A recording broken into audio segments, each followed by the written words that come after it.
Hola, ¿cómo están? Aquí para hacer un nuevo paseo virtual con ustedes. Mi nombre es Claudia.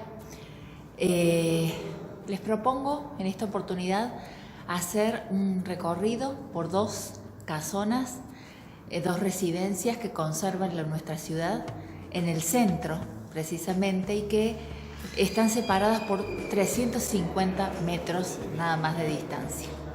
Una es la que está situada y donde me encuentro ahora en Avenida General Paz 33 y la otra es la que está situada en la esquina de Avenida General Paz, esquina calle Rioja. ¿Qué les propongo? Más allá de mostrarles un poquito de la casa, del recorrido, les propongo hacer un paralelo entre las dos, hacer una comparación y ver cómo estas dos casonas, estas dos residencias se parecen y tienen muchos puntos en común. No en el estilo arquitectónico, en características edilicias, sino que tienen otros aspectos en común, otras semejanzas que se relacionan con el origen de sus propietarios, de sus primeros dueños, con el círculo social y de poder al que ellos pertenecían y con el destino final que tuvieron también estas casonas. Los invito a hacer un recorrido por el Museo de Bellas Artes Genaro Pérez y por la casona municipal. La casa donde hoy se ubica este Museo Municipal de Bellas Artes, Dr. Genaro Pérez, fue un proyecto de casa de familia realizado por el arquitecto francés Pablo Jarry y por Eduardo María Lanús, a pedido del doctor Félix Garzón. Responde a la corriente arquitectónica de neto corte francés que llegó al país a fines del XIX, introduciendo el modelo del Petit Hotel y con la intención de expresar el modo de vida de la clase dirigente con una intensa actividad social. La construcción fue resuelta entre medianeras, pero con un modelo de vivienda en esquina, que posiblemente fue elegida en un catálogo, preservándose la intimidad de la casa con un jardín anterior separado de la acera por una importante reja frontal de estilo Luis XVI con dos portones. Las amplias habitaciones se organizan alrededor de un espacio de doble altura que contiene una escalera y actúa como área de recepción, adornada con yesería, maderas y pinturas realizadas por Emilio Carafa en sus techos y paneles.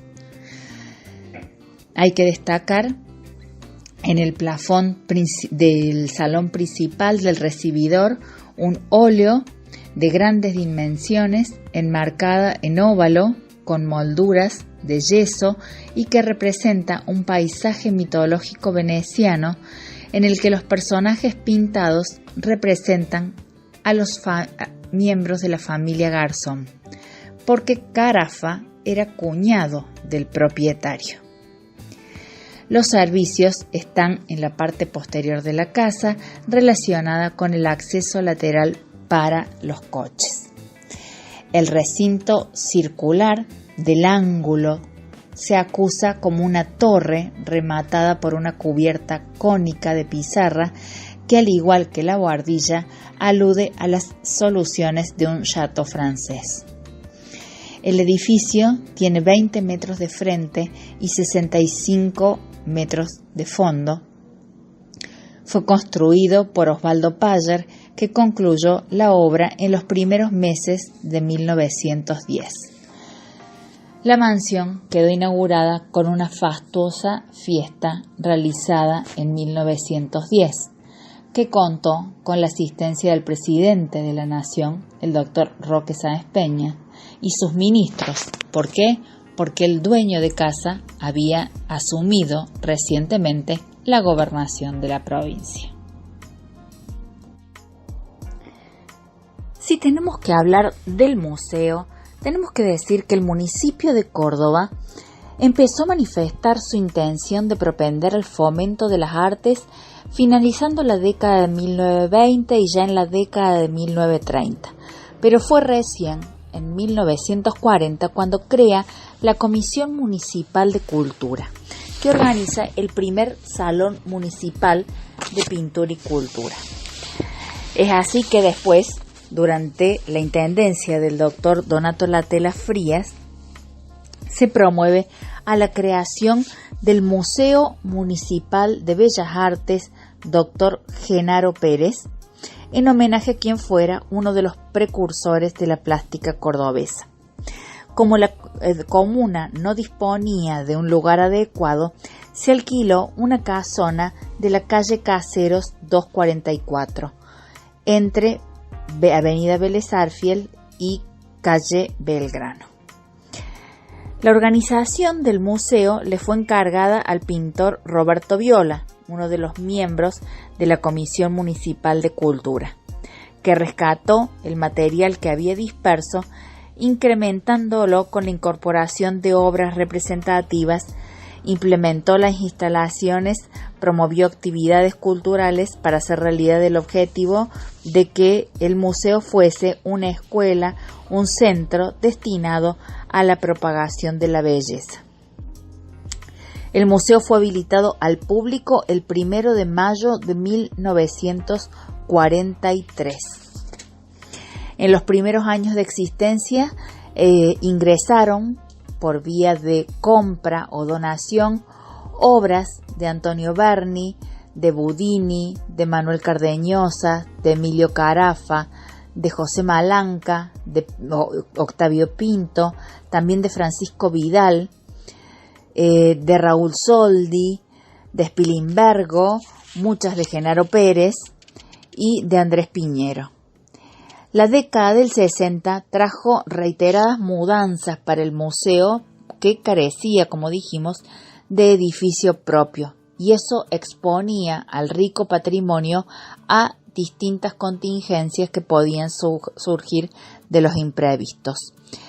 Es así que durante la intendencia del ingeniero Demetrio Brusco se dispone que la propiedad municipal, cita en Avenida General Paz 33, fuese destinada con carácter definitivo a sede de Museo Municipal de Bellas Artes Dr. Genaro Pérez, concretándose la toma de posesión el 6 de julio de 1967.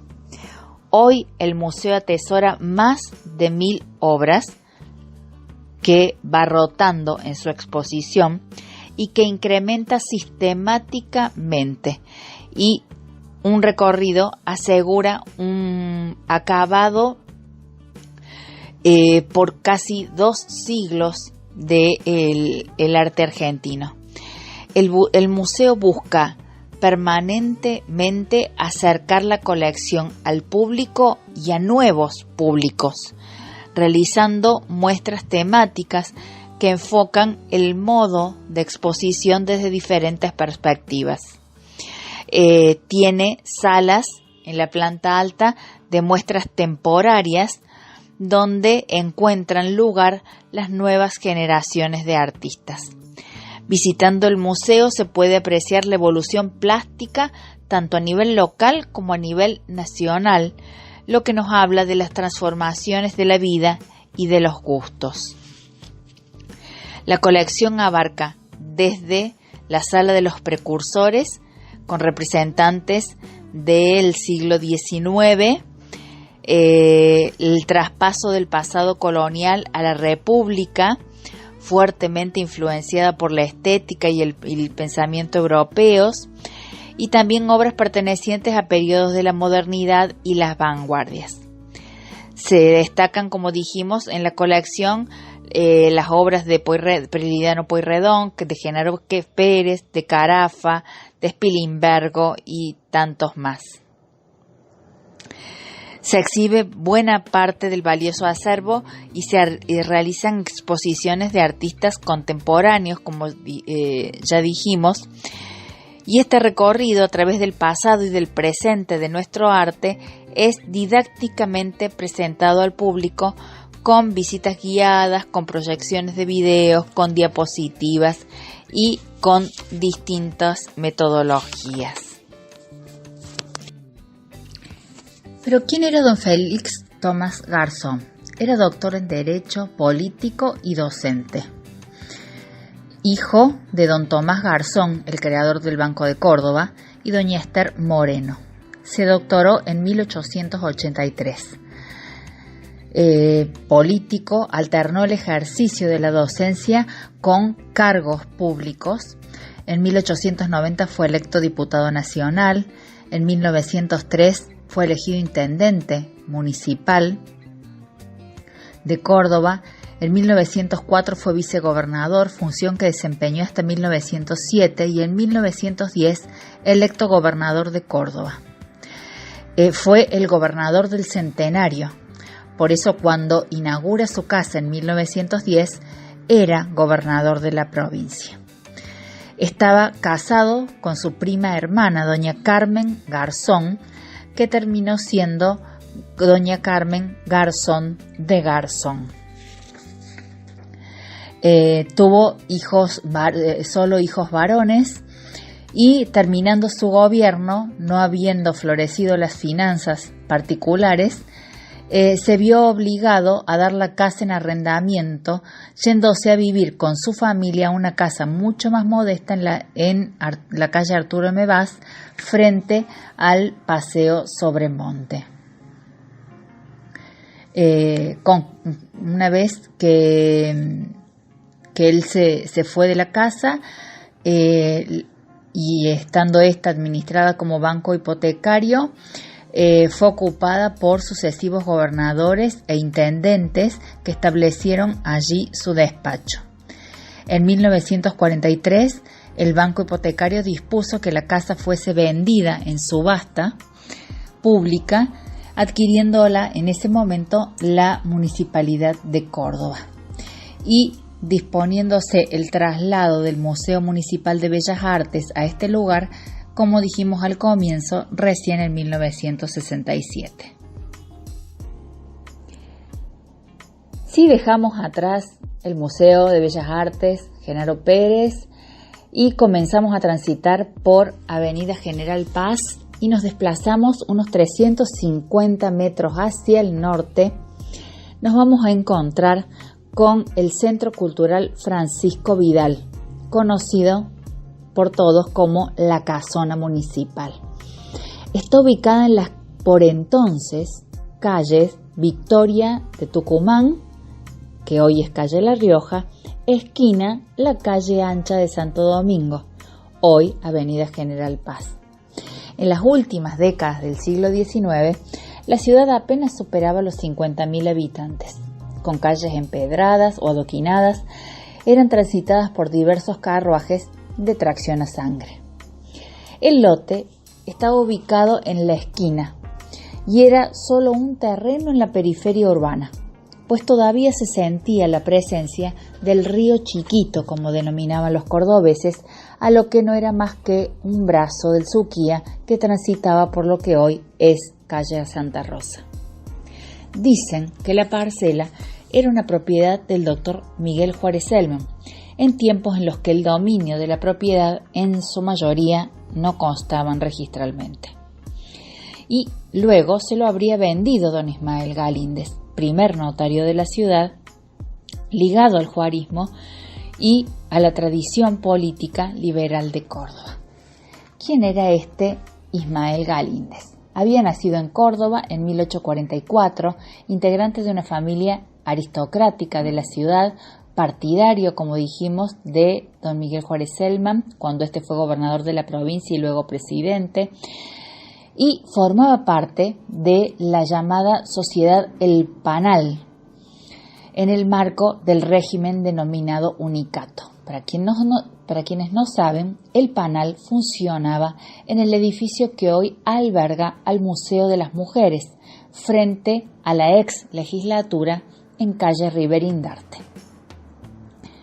Don Ismael Galíndez fue diputado provincial, presidiendo la Cámara en 1879 y luego diputado nacional.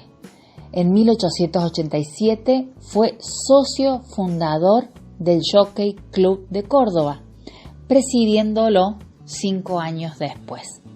Podemos empezar a ver la importancia y envergadura del personaje.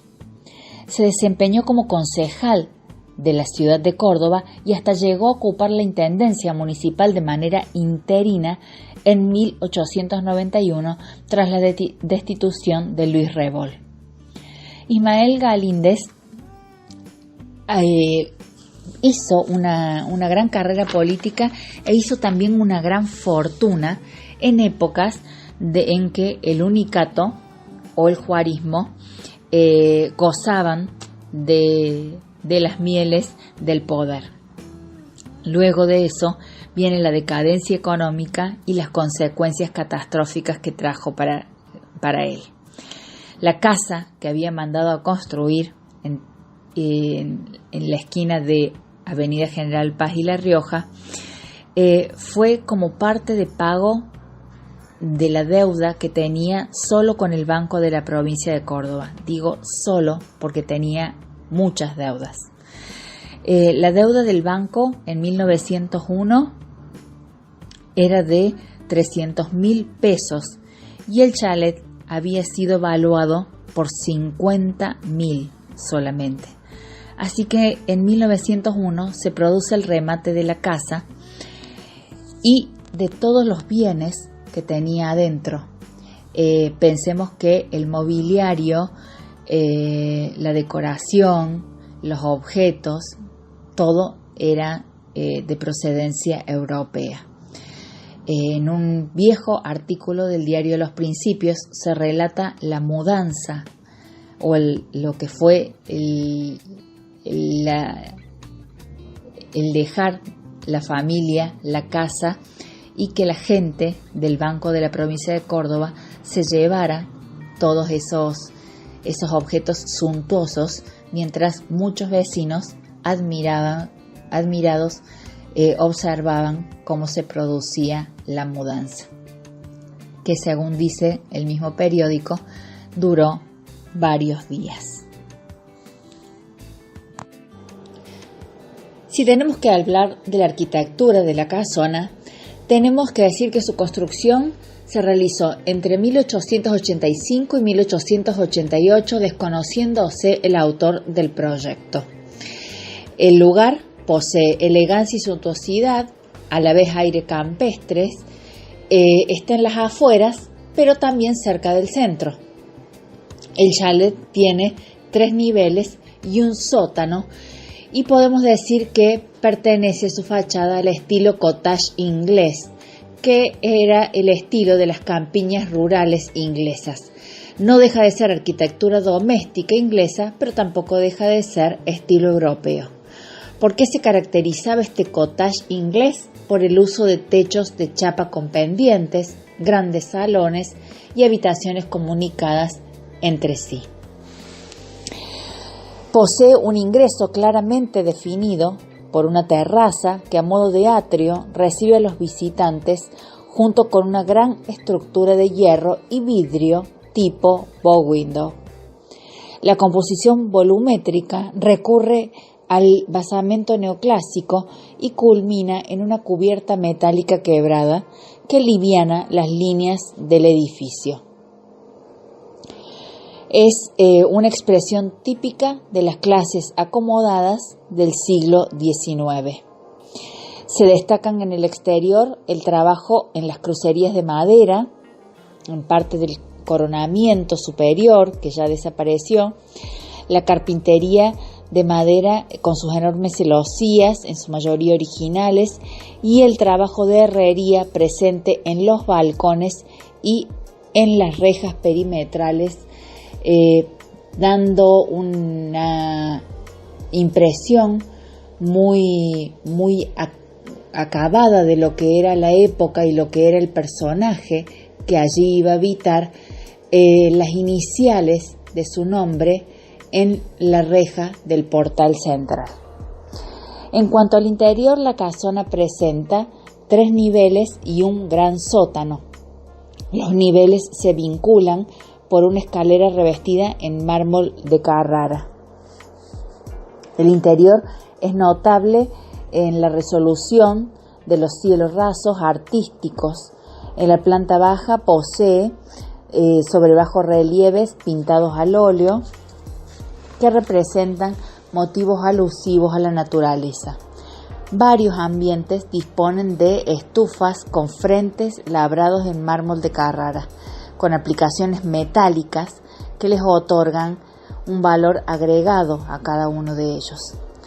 En el piso superior es notable el balconeo hacia el primer nivel, y en la sala central se puede observar en detalle cómo se resolvió la estructura de la cubierta de los techos. Nadie puede irse de la casa sin hacer una visita a lo que es el sótano de la vivienda, y el sótano era el lugar de la servidumbre, el lugar de vivienda y el lugar de trabajo. Incluso cuando uno baja las escaleras de mármol, puede ver una puerta para que tuviesen un ingreso diferenciado del ingreso principal de la casa. Ese ingreso daba a calle La Rioja, da a la calle La Rioja. Cuando uno baja al sótano va a haber una sucesión de habitaciones que eran las de los criados y que ahora son ocupadas para hacer talleres. Va a haber también un lugar mucho más amplio que es utilizado para presentaciones de artistas emergentes, sobre todo músicos, en los que allí se les ha dado un espacio especial para ellos, que tiene una muy buena acústica, que es muy buscado por los músicos jóvenes, y allí se tuvo que hacer una modificación a la casa original y fue una salida de emergencia hacia calle La Rioja, todo como parte de estas remodelaciones y puestas en valor que dijimos luego del año 2010-2011. La vieja casona, desocupada en 1901, fruto del remate que hace el Banco de la Provincia de Córdoba, se mantiene en esa situación hasta 1942, fecha en que la casa, ya sin sus patios y arboledas, ingresa al patrimonio provincial. Posteriormente se la destina a sede del Consejo General de Educación, hecho que se mantiene hasta la década del 60, y desaparecida esa institución sigue en el ámbito del Ministerio de Educación y Cultura, hasta que en 1986 es transferida al gobierno municipal.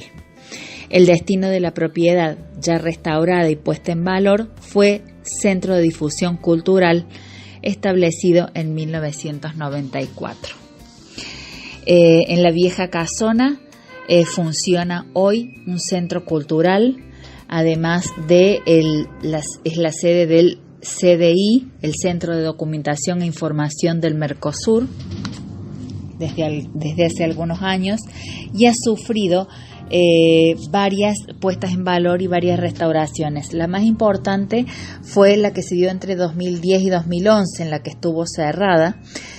Hubo que adaptar el edificio en el que se realizan presentaciones de libros, obras de teatro, conciertos y todo tipo de expresiones artísticas, adaptarlos a los nuevos requerimientos y medidas de seguridad contra incendios, luego de la tragedia de Cromañón y la nueva legislación que se puso en marcha a partir de allí. Las obras inauguradas en el 2011 sobresalen porque incorporan modernas medidas de seguridad contra incendios, la preservación de los cielos rasos artísticos se hizo con una recuperación muy importante. También se restauraron las aberturas de madera originales y se renovaron parte de los pisos y el entablonado de la pinotea. También todos los peldaños de la escalera de mármol de Carrara. El sistema de seguridad incluyó además la construcción de una torre adosada en la parte posterior de la casa, que da a calle La Rioja, donde se incorporó un ascensor de última generación, que es un ascensor camillero para cualquier eventualidad. En la casona, como en muchos de algunos lugares cordobeses, se tejen leyendas y se tejen historias. No por algo algunos la conocen como la Casa de las Brujas. Basta tomar uno de los recorridos que se ofrecen en nuestra ciudad para empezar a descubrir todas las presencias etéreas que algunos dicen ver y sentir en este lugar. No hay que olvidarse que en la vieja casona se sucedieron varios hechos desgraciados, si bien don Ismael Galíndez no muere allí, sino que muere en 1909 en su estudio de notario en la calle 9 de Julio, asesinado por uno de sus clientes, un vecino de San Vicente. Sí, muere ahí uno de sus hijos, ajusticiado por uno de los criados por una deuda de juego. También una de las que se creen sus nietas, quizás la aparición más conocida, que se lanza desde una de las ventanas de las habitaciones que dan a calle La Rioja, y algunas otras presencias que se cuentan, se pueden ver en el sótano, por ejemplo. Habiendo hecho ya un recorrido por las dos casonas, volvemos al punto del comienzo de este paseo, y nos deja para pensar cómo personajes de la misma época, personajes los dos muy importantes del círculo social y de poder de la Córdoba de esas décadas, que los dos llegaron a ocupar cargos muy relevantes dentro de nuestra ciudad, cómo prosperaron económicamente y socialmente, cómo construyeron sus casonas, casonas admiradas en su momento y admiradas en el día de hoy, y cómo con la caída del juarismo en 1889, ellos vieron decaer también sus negocios, sus influencias, sus finanzas, y terminaron perdiendo sus dos magníficas mansiones.